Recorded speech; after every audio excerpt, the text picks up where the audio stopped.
Hello again, my beautiful people, Jamaican youth in the building yet again, and today we're going to talk about the Jamaica Senior Reggae Boys. Yes, we want to talk about some topics surrounding the Senior Reggae Boys. Coach Heimer Hallgrimsson, he just called local-based squad to train at the Captain Horace Burrell Center of Excellence, and we want to talk about that a little bit. We also want to talk about the idea that local-based players will be included in the team or not be included in the team. We know there's a little bit of chatter about that. I want to talk about Renaldo Cephas. Yes, I'm coming back to Renaldo Cephas. And then finally, we just want to end it talking about the World Cup draw that just happened yesterday in Zurich, Switzerland, which sees Jamaica in Group E of the World Cup qualifying CONCACAF competition. Before we get into it, I want to ask you to do the usual. Please hit the like button as it helps us send the video out to more eyes. And if you haven't done so, please hit the subscribe button. Your subscription helps to make the channel grow, and we're trying to grow the channel here. So without further ado, let's get right into it. So first of all, Coach Heimer Hallgrimsson called up a local-based Jamaica squad to train at the Captain Horace Burrell Center of Excellence, and this is in preparation to play a two-match friendly against Trinidad and Tobago in Trinidad and Tobago.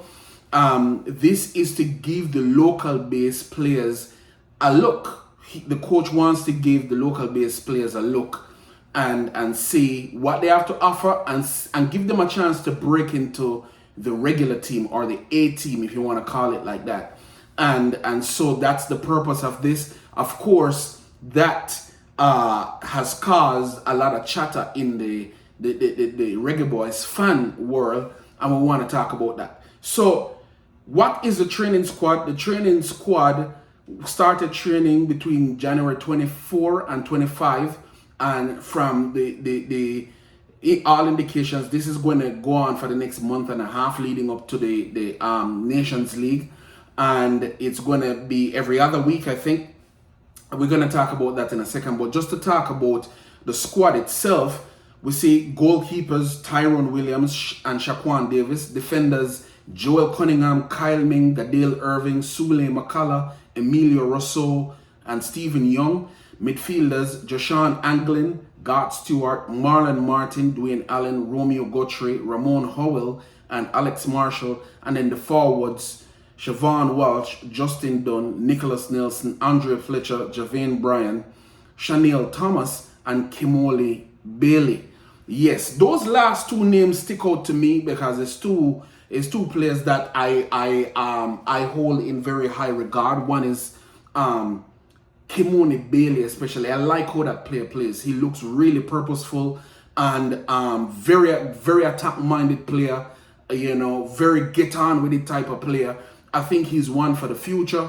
I hope he moves on to a club outside of Jamaica, because I've watched him play for Mount Pleasant. He looks really good. He looks like a really good player. I know that he got injured recently, but before he got injured, he was playing some really good football.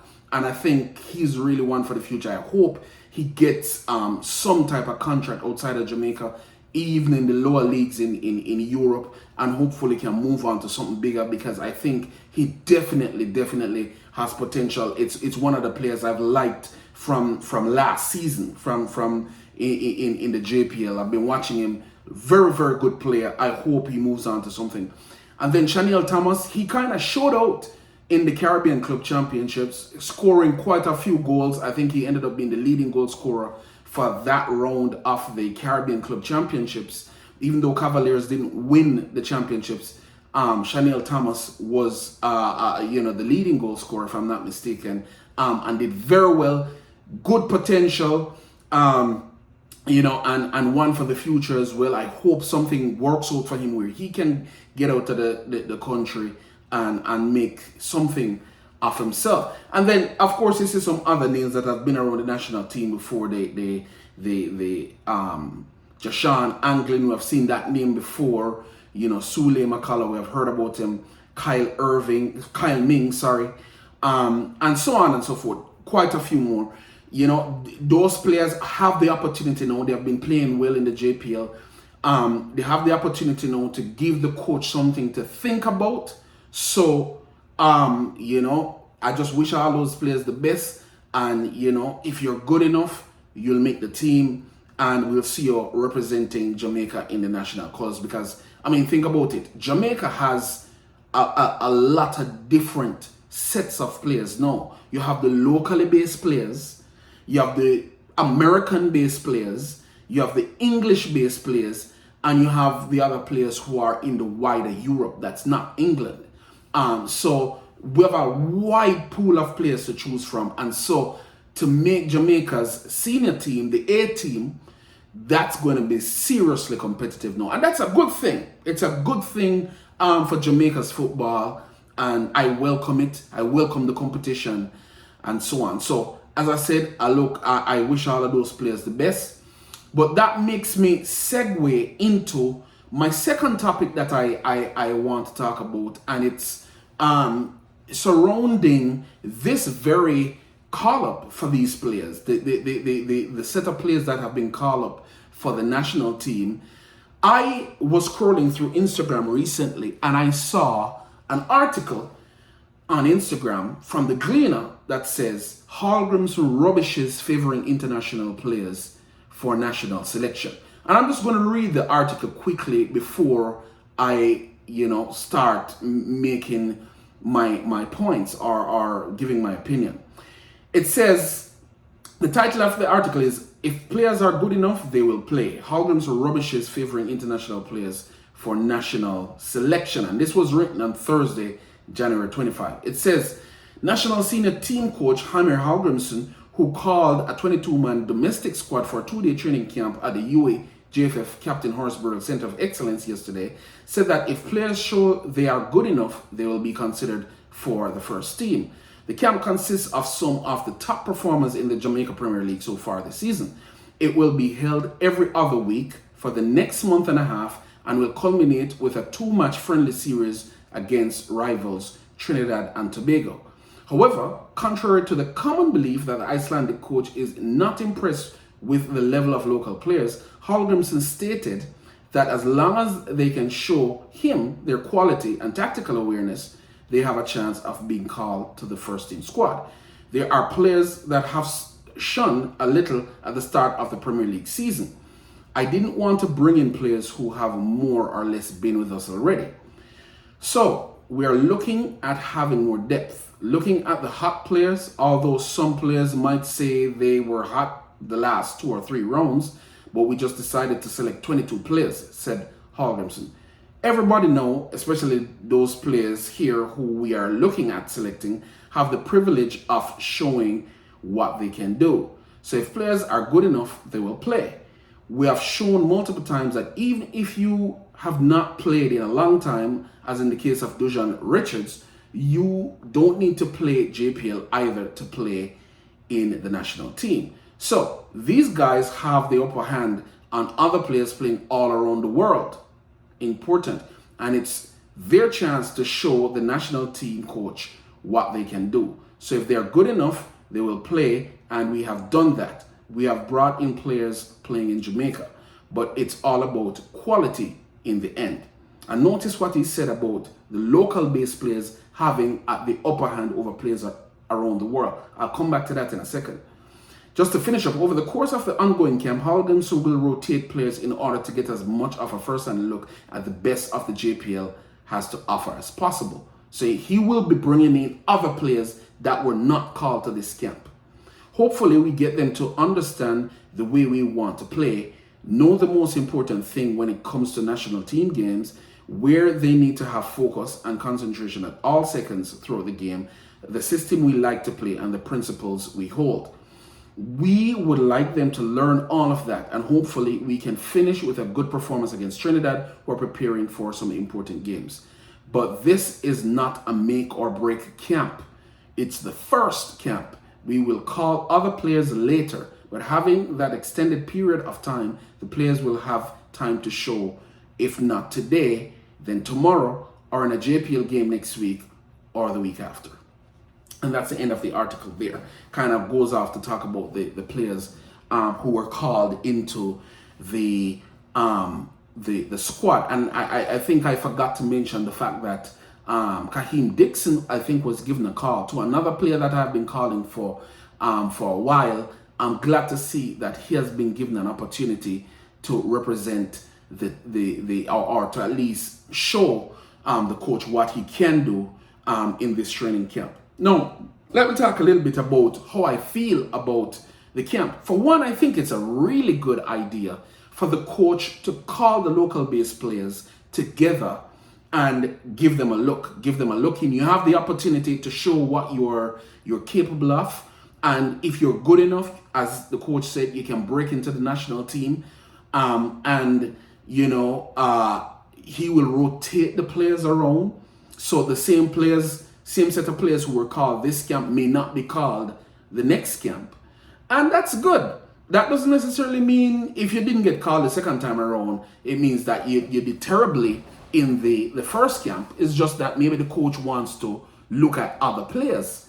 And that's a good thing. So, you know, we really give credit to the coach for that.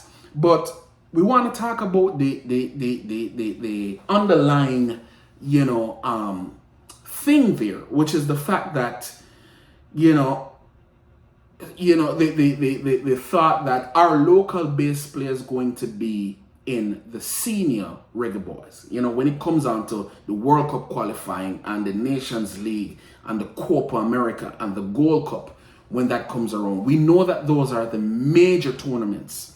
And whenever those tournaments come around, we look to field our stronger teams, or our strongest team.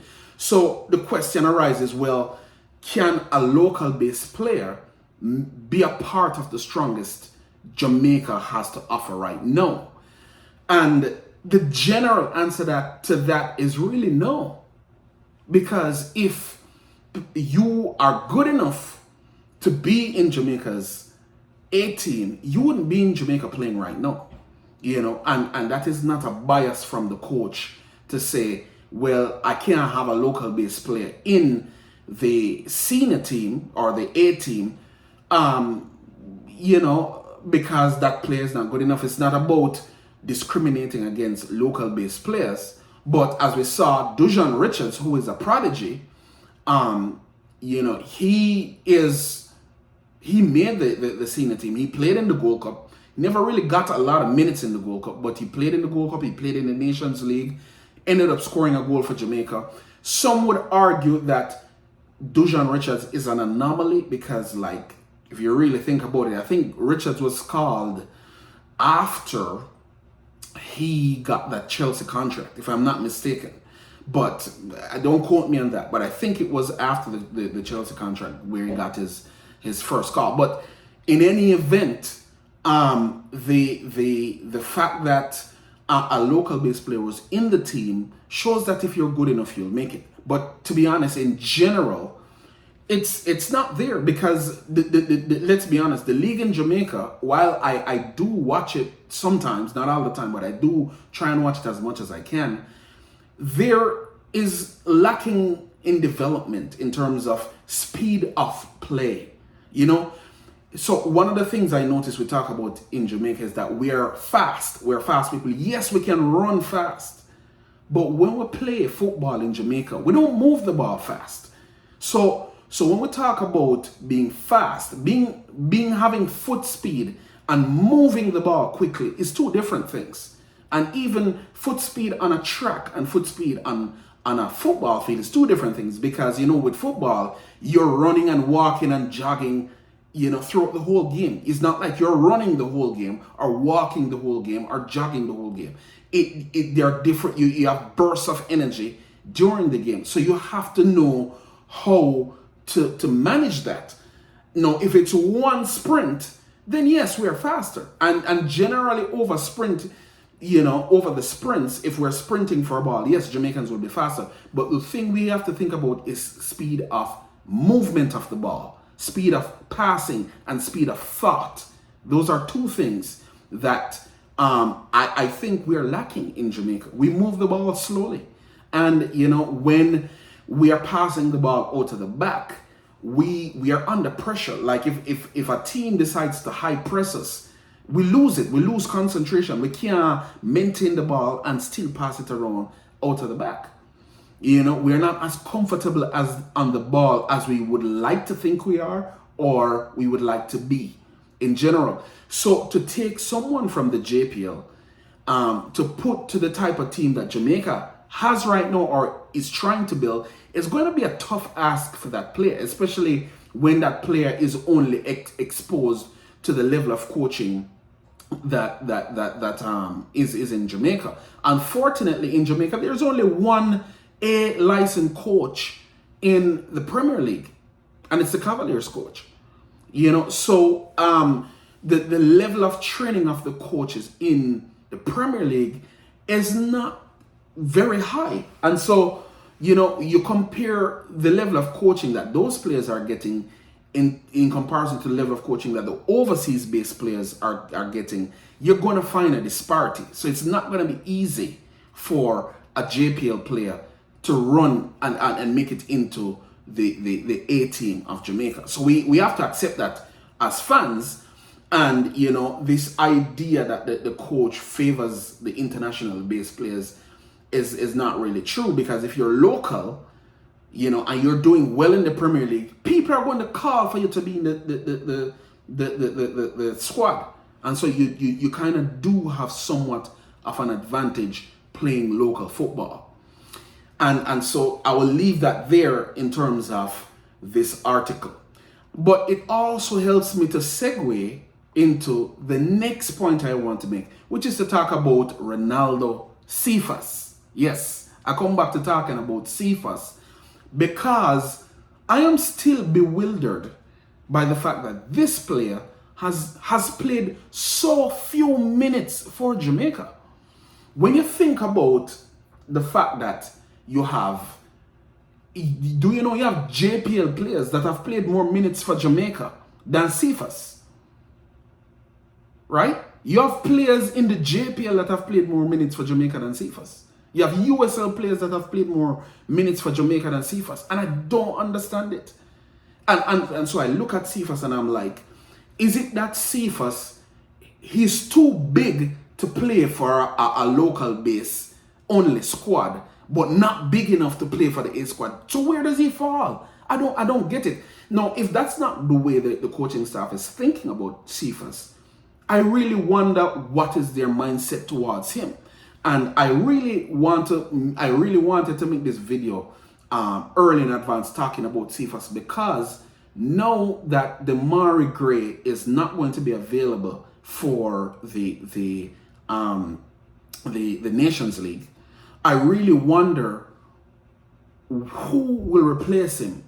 For me, a good candidate would be Renaldo Cephas. And I'm not just saying that because Cephas is a local-based, a homegrown player that is playing in Europe right now. Cephas is playing good football in Turkey. He's playing for Ankara Gucu in the Turkish league, Turkish top league. I think he has made some, according to Transfer Market, he has made 27 appearances for Ankara Gucu so far. He has about 4 assists and 2 goals. So he's not doing too bad. Actually, he has 7 assists. He has 27 appearances for Ankara Gucu, 7 assists and 2 goals. 27 appearances since he has gotten there. Now, it could be a little bit more than 27 because actually sometimes Transfer Market is not up to date on the appearances. But as of now, they are saying he has made 27 appearances, 7 assists and 2 goals. That's not bad for a top 10 European league, because the Turkish league I think is ranked number 7 in Europe. For a top 10 or top 7 European league, if you want to go there, that's not bad, right? So I would like to see this player on Jamaica's team for the Nations League. I think he has done more than other players who have seen made Jamaica's team already. There are players that I saw in the Gold Cup squad that don't have these stats for a top 7 European league that made the Gold Gold Cup squad. And I've seen other players been given opportunity that don't play as well as Cephas. You know, how is it that a JPL when Cephas was in playing, tearing up the JPL, he never got a call to the Jamaica squad. And now the guy has gone overseas, played in Macedonia and made it to Turkey. And I think, you know, the next time he makes a move, he's either going to move to a bigger club in Turkey or a bigger league. And he still can't get he still can't get 45 minutes for Jamaica. Cephas still hasn't played 45 minutes for Jamaica. And it puzzles me. Because the player is a good player. He has lightning quick speed. I doubt there's anybody on Jamaica's team right now who has the type of speed that Cephas has. So he is going to give whoever the wingback is on the opposing team, he's going to give them problems. Right? He's going to give them problems. Cephas is lightning quick. He gets down that left wing really quickly. You know? And that's, funny enough, that's the position that Demarai Gray played in the Canada game. He played left wing for Jamaica. So we kind of do need a left winger. You know, I just think that Cephas would be a really good replacement for Demarai Gray. I want to make a case for him because I would love to see Cephas in the team, and I think he's capable of doing the job. You know, I'm not saying that he's at Demarai Gray's level right now, but I mean, who are you going to bring in as a replacement for? Unless you put Bobby Reid out there, I could go with that. But absent Bobby Reid, outside of Bobby Reid, and even if you do put Bobby Reid out there, you're still going to need a backup winger. You know, so I think Cephas needs to be on this team. You know, that's just me. But I'm tired of not seeing him on the squad. I'm tired of not seeing Cephas there. So I really hope that this time around, Cephas is on the team. And in March, come the semifinals of the Nations League, we see Cephas on the squad and ready and rearing to go. He's doing well. I hope he stays injury free and stays healthy and continue to play the way he's been playing in Turkey, because I watch him sometimes, even at times when he doesn't score a goal or makes an assist, his presence on the team he draws a lot of attention on the team, which frees up other players and allows them to score. As a matter of fact, I saw a goal like that. We tore down the wing. All of the defenders were trying to pay him, were distracted by him. He passed the ball inside at the top of the box. The guy at the top of the box made a one-time pass to the player who scored. So even though it didn't really turn out to be an assist for Cephas, his impact in that goal was very evident. You know what I mean? So I can't say enough about this player. I want to see him play for Jamaica. And if he doesn't do well for Jamaica, then fine. I'll shut up about Cephas, right? But he needs to be on that squad. He needs to play for Jamaica. Because my perception of this player is that wherever he goes, whatever team he plays for, he's going to excel. You're going to have a hard time taking him back off the field once he gets his claws into this Jamaica team. I promise you, even though I still back Demarai Gray over Cephas right now, in the absence of Demarai Gray, you put Cephas on, you give Cephas 2 or 3 games, Demarai Gray is going to have competition. And that's good. That's a good thing. So that even if we continue to start Demarai Gray, which deserves to start, because he's still, he produces the goods. But if for whatever game, for whatever reason, Demarai Gray has an off game or, is not available or is just not producing for whatever reason, we have a really good replacement for Demarai Gray, a really strong replacement for Demarai Gray in Cephas. And I believe that Cephas is capable of being a good or a great replacement for Demarai Gray. All right, so that's my bit about Cephas. And then finally, I just want to talk a little bit about the just concluded World Cup qualifying draw against with the World Cup qualifying draw, CONCACAF World Cup qualifying draw that just took place in Zurich, Switzerland. And you know, Jamaica has been drawn into Group E of the CONCACAF World Cup qualifying group, and they have been drawn to with Jamaica, Guatemala, Dominican Republic, Dominica, and the British Virgin Islands or the US Virgin Islands. So the British Virgin Islands and US Virgin Islands, they're going to play in a playoff, and whosoever wins that playoff round will be the team promoted to the Group E of the World Cup qualifying round. So what do I think about this group? Jamaica is clearly the seeded team. It looks like Jamaica is the seeded team. They're the strongest team in this group. I notice in the other groups, I see Honduras as a seeded team. Honduras, Antigua and Barbuda, Cuba, Bermuda, Cayman Islands. Then I see Costa Rica. So I think what they did was choose the next 2, 3, 4, 5, the next 5 highest ranked CONCACAF teams after USA, Mexico, and Costa Rica. They chose the next highest 5 ranked CONCACAF teams and seeded them. So Honduras, Costa Rica, Haiti, Panama, and Jamaica are the next highest ranked teams in CONCACAF, and so they were seeded. So Jamaica is the seeded, seems to be the seeded team in this in this World Cup qualifying round, and you know it seems to me that the toughest game that we'll play there is against Guatemala. Now, we don't know who exactly we will play because from what I've read here, it seems as if we're only going to play 4 games. So we're not going to play all the teams. We're going to play 2 home and 2 away. So we're not going to play in March because I initially thought that we were going to play in March as well, but we're not going to play in March. We're going to play 2 home, 2 away for in June. And that's going to be the first set of games in the World Cup qualifying campaign.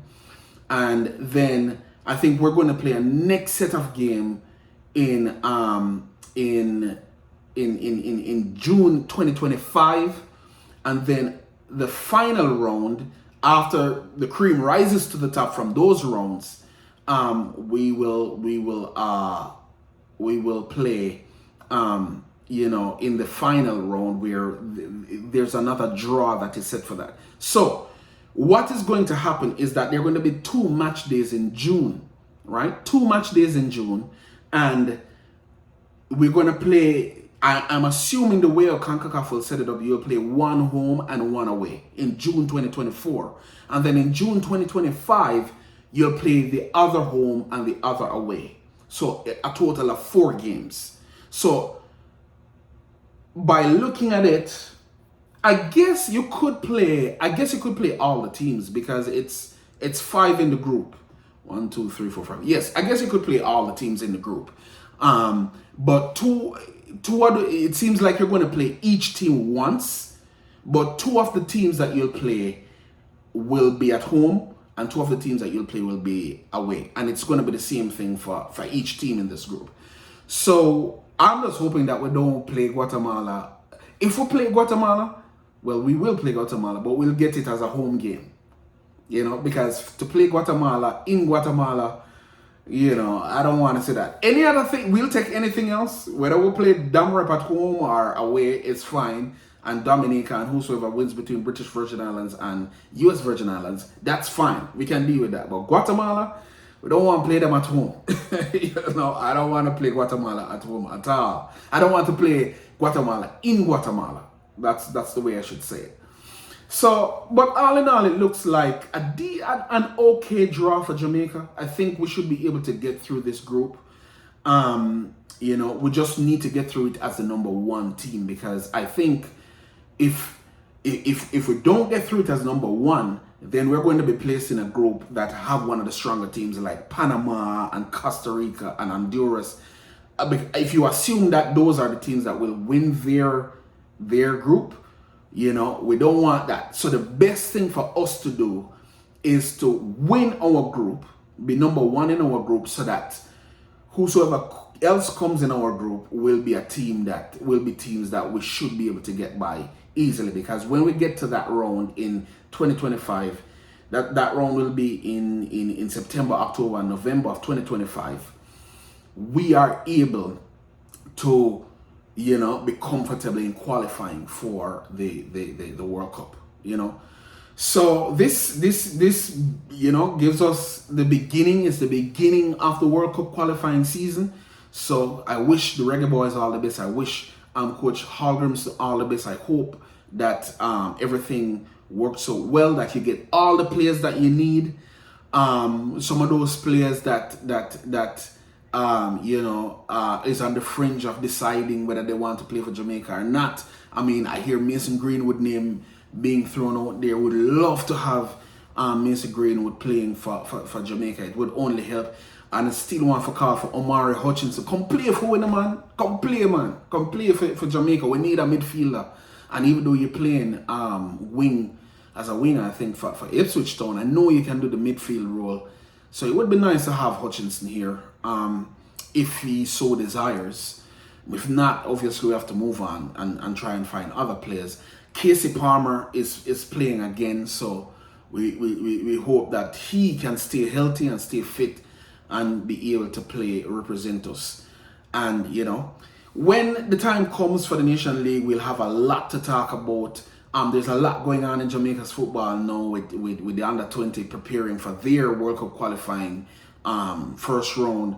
So we wish them all the best. We wish them all the best with Coach Paul Hall. No, Coach John Wall. I said Paul Hall. Kind of sounds similar, innit? No, Coach John Wall. Yes, I wish them all the best, and I hope that they make Jamaica proud.